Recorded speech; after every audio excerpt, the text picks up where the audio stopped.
Hello everyone, this is Janvi and welcome to study seed. आज हम class 12th political science chapter 2 का topic 5 पढ़ेंगे, that is India China relations. अब India और China के कैसे रिलेशंस हैं वो हम आज के वीडियो में डिस्कस करेंगे। तो सबसे पहले, India was among the first countries to recognise the people's republic of China. अब पीपल रिपब्लिक ऑफ चाइना, जिसे हम पीआरसी कहते हैं इन शॉर्ट, ये अलग है रिपब्लिक ऑफ चाइना से, यानी कि आरओसी से अलग है पीआरसी। अब पीपल्स रिपब्लिक ऑफ चाइना क्या है? ये आज प्रेजेंट डे चाइना है। जो चाइना हमें देखने मिलता है ये वही है पीपल्स रिपब्लिक ऑफ चाइना, इसे कहा जाता है, जहां पे वन पार्टी सिस्टम चलता है।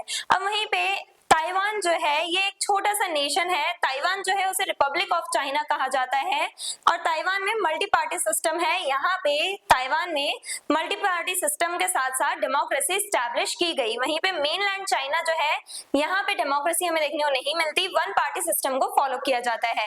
तो पीपल्स रिपब्लिक ऑफ चाइना क्या है? Mainland China. और रिपब्लिक ऑफ चाइना क्या है? ताइवान। जो आज प्रेजेंट ताइवान है उसे ही रिपब्लिक ऑफ चाइना कहा जाता है। अब जो पीआरसी है, पीपल्स रिपब्लिक ऑफ चाइना, इसे इंडिपेंडेंस कब मिली? 1949 में। और इसको रिकॉग्नाइज करने वाली पहली कंट्री थी इंडिया, यानी इंडिया ने इंडिपेंडेंट चाइना को रिकॉग्निशन दिया फॉर द फर्स्ट टाइम। तो स्टार्टिंग में रिलेशंस जो है वो काफी अच्छे थे इंडिया एंड चाइना के बीच में। Both countries promoted peaceful coexistence. दोनों कंट्रीज चाहती थी कि वो पीसफुली एग्जिस्ट करें, साथ में रहें, कोऑपरेट करें, यानी कि पीसफुली हमें सब कुछ देखने को मिल रहा था साउथ एशिया में अर्लियर ईयर्स में। इन 1954 दे साइन द पंचशील एग्रीमेंट। और 1954 में क्या हुआ? पंचशील एग्रीमेंट साइन किया गया इंडिया एंड चाइना के बीच में। अब पंचशील एग्रीमेंट्स में क्या था? इसमें 5 प्रिंसिपल्स ऑफ पीसफुल कोएग्जिस्टेंस, यानी ये 5 प्रिंसिपल्स लिखे गए थे, जिनमें से मेनली जो रिस्पेक्ट है फॉर टेरिटोरियल इंटीग्रिटी, यानी एक दूसरे की टेरिटरी की रिस्पेक्ट होनी चाहिए दोनों कंट्रीज को। दोनों कंट्रीज एक दूसरे के इंटरनल अफेयर्स में इंटरफेयर नहीं करेंगे। ऐसे ही काफी सारे 5 ऐसे प्रिंसिपल्स, मेन प्रिंसिपल्स इस पंचशील एग्रीमेंट में लिखे हुए थे और इसे साइन किया था इन दोनों कंट्रीज ने। और पंचशील एग्रीमेंट के बाद से इन दोनों कंट्रीज के बीच में ट्रस्ट बढ़ने लगा था, एक दूसरे पे विश्वास कर सकते थे दोनों कंट्रीज। दोनों कंट्रीज जो है इनके बीच में काफी फ्रेंडली रिलेशंस थे इंडिया एंड चाइना के बीच में अर्ली टाइम में।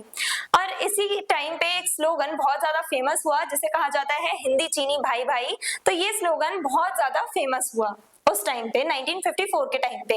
देन 1962 में क्या हुआ? वॉर हुई, इंडिया एंड चाइना की वॉर हुई। और इसी के बाद से जो रिलेशंस हैं वो खराब होने स्टार्ट हुए। टेंस्ड रिलेशंस हमें देखने को मिले इंडिया एंड चाइना के बीच में। Border disputes led to the India China war 1962। अब बॉर्डर डिस्प्यूट्स देखने मिले, यानी कि चाइना जो है वो अक्साई चीन, जो हमारा जम्मू एंड कश्मीर में है, अक्साई चीन वाला एरिया, एंड देन हमारा नॉर्थ ईस्टर्न जो स्टेट है अरुणाचल प्रदेश, उन दोनों टेरिटरीज को चाइना क्लेम करता है। चाइना कहता है कि ये उसकी टेरिटरी में आती हैं ये दोनों एरियाज, और इंडिया जो है वो क्लेम करता है कि ये दोनों एरियाज हमारी टेरिटरी में है। क्लेम क्या करता है? इंडिया के ही है। तो ये जो टेरिटरीज है उस पर चाइना अपना क्लेम करता है और इसी को लेके, इन बॉर्डर्स को लेके ही डिस्प्यूट्स अराइज हुए 1962 में। और उसी की वजह से, बॉर्डर डिस्प्यूट्स की ही वजह से चाइना और इंडिया के बीच में वॉर हुई। अब इस वॉर को लेके आप आने वाले चैप्टर्स में काफी ज्यादा डिटेल में पढ़ोगे, बट रफली हमें यहाँ पे क्या देखना है कि पहले चाइना और इंडिया के रिलेशंस बहुत ज्यादा फ्रेंडली थे, काफी अच्छे रिलेशंस थे, ट्रस्ट था दोनों कंट्रीज के बीच में। बट धीरे धीरे क्या हुआ? 1962 में बॉर्डर कॉन्फ्लिक्ट्स की वजह से दोनों जो कंट्रीज हैं इनके बीच में वॉर हुई। 1962 में वॉर हुई इन दोनों कंट्रीज के बीच में और यहीं से रिलेशंस टेंस्ड अप होने शुरू हुए, यहीं से रिलेशंस खराब हुए इंडिया एंड चाइना के। मेन डिस्प्यूटेड एरियाज कौन कौन से थे? अक्साई चीन जो जम्मू एंड कश्मीर में है, एंड अरुणाचल प्रदेश जो हमारा एक नॉर्थ ईस्टर्न स्टेट है। इन दोनों एरियाज पे, इन दोनों टेरिटरीज पे चाइना क्लेम करता है और यहीं से बॉर्डर डिस्प्यूट्स अराइज हो जाते हैं। आज भी चाइना इन दोनों एरियाज को अपनी टेरिटरी मानता है, क्लेम करता है इन दोनों एरियाज पे। Improvement in relations. अब ये जो रिलेशंस यहाँ पे बिगड़े हैं 1962 के वॉर के बाद, तो इन रिलेशंस को कैसे सुधारा गया, कैसे इंप्रूवमेंट लाया गया? In 1988 prime minister Rajiv Gandhi visited China. अब 1988 में इंडियन प्राइम मिनिस्टर जो हैं राजीव गांधी, जो 1988 में प्राइम मिनिस्टर थे इंडिया के, राजीव गांधी, ये गए चाइना और चाइना के जो लीडर हैं उनसे इन्होंने मीटिंग करी, काफी ज्यादा डिस्कशंस हुई दोनों के बीच में, नेगोशिएशंस किए इन्होंने, पीस पीस मेंटेन करने की कोशिश करी दोनों कंट्रीज ने साथ में मिलके। Agreement was sign to maintain piece along the border. अब इन बॉर्डर डिस्प्यूट्स को खत्म करने की कोशिश की गई और जो पीस है वो मेंटेन करने के लिए अग्रीमेंट भी साइन किया गया इन दोनों कंट्रीज के बीच में। इकोनॉमिक रिलेशंस कैसे हैं अब इंडिया एंड चाइना के? Trade between India and China increased rapidly. अब इंडिया और चाइना के बीच के जो ट्रेड रिलेशंस हैं वो बढ़ते ही चले जा रहे हैं, लेकिन हमें इम्बैलेंस देखने को मिलता है। क्यों? क्योंकि इंडिया में हम इंपोर्ट ज्यादा करवाते हैं, चाइना से हम इंपोर्ट ज्यादा करवा रहे हैं और चाइना को हम एक्सपोर्ट कम कर रहे हैं इंडिया से। तो इंडिया में हमें क्या देखने को मिल रहा है? हम एक्सपोर्ट कम कर रहे हैं और इंपोर्ट बहुत ज्यादा करवाते हैं, तो इसकी वजह से क्या हो रहा है, हमें थोड़ा इम्बैलेंस देखने को मिल रहा है ट्रेड रिलेशंस में चाइना एंड इंडिया के बीच में। लेकिन हाँ, हम कह सकते हैं ट्रेड जो है उसकी तो ग्रोथ हुई है। चाइना और इंडिया जो है इनके बीच में ट्रेड रिलेशंस हैं। ये दोनों कंट्रीज जो है एक दूसरे के साथ ट्रेड करती हैं, जो गुड्स हैं, सर्विसेज हैं, एक दूसरे के साथ उनका ट्रेड करती हैं। China is one of India's largest trading partners. अब इंडिया के लार्जेस्ट ट्रेडिंग पार्टनर्स में से एक है चाइना। क्यों? क्योंकि हमारे ज्यादातर जो प्रोडक्ट्स हैं वो चाइना से आ रहे हैं। चाइनीज गुड्स जो है वो इंडियन मार्केट में ज्यादातर सेल किए जाते हैं, चाइनीज प्रोडक्ट सेल किए जाते हैं इंडिया में सबसे ज्यादा। तो चाइना जो है इंडिया का एक तरह से लार्जेस्ट ट्रेड पार्टनर है इंडिया का।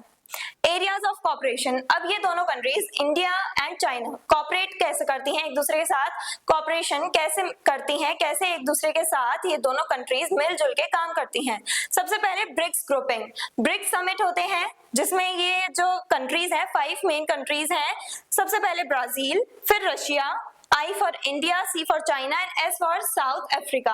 तो ये 5 कंट्रीज जो हैं इन्होंने अपनी एक ऑर्गेनाइजेशन बना रखी है, साथ में ये डिस्कशंस करते हैं, कोऑपरेट करते हैं एक दूसरे के साथ ये different countries.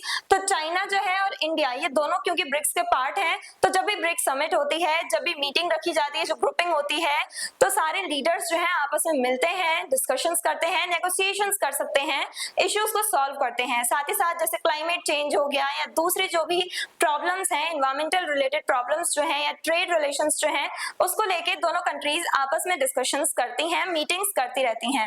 Multilateral forums like WTO and UNO। अब WTO वर्ल्ड ट्रेड ऑर्गेनाइजेशन इसका पार्ट इंडिया एंड चाइना दोनों है, तो WTO एक प्लेटफॉर्म का काम करता है इन दोनों कंट्रीज के लिए, जहां पे ये दोनों कंट्रीज के रिप्रेजेंटेटिव साथ में बैठ के बात कर सकते हैं, डिस्कशंस कर सकते हैं, नेगोशिएशंस कर सकते हैं। देन UNO में तो ऑलमोस्ट पूरे वर्ल्ड की सभी कंट्रीज इंक्लूडेड है, सभी रिप्रेजेंटेटिव्स एक साथ मीटिंग करते हैं UNO में।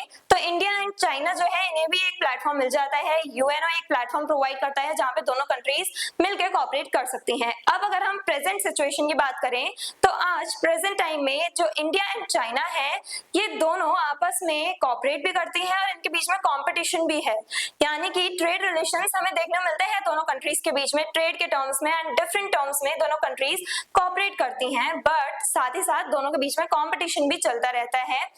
इंडिया और चाइना दोनों के बीच में कंपटीशन एंड कोऑपरेशन दोनों है, एक मिक्स टाइप ऑफ हमें रिलेशन देखने को मिल रहा है प्रेजेंट टाइम में इंडिया एंड चाइना के बीच में। लेकिन जब भी इंडिया एंड पाकिस्तान की जब वॉर होती है तो मेनली जो चाइना है वो पाकिस्तान की साइड लेता है, तो उसके बाद क्या होता है, एक तरह से दोबारा से कन्फ्लिक्ट्स बढ़ने लगते हैं इंडिया एंड चाइना के बीच में। तो इस टाइप के रिलेशन है इंडिया एंड चाइना के बीच में, ये सब हमने आज के वीडियो में डिस्कस किया।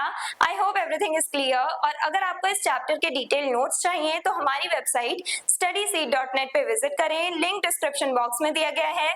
मिलते हैं नेक्स्ट वीडियो में नेक्स्ट टॉपिक के साथ। Stay curious, stay consistent. Thank you very much.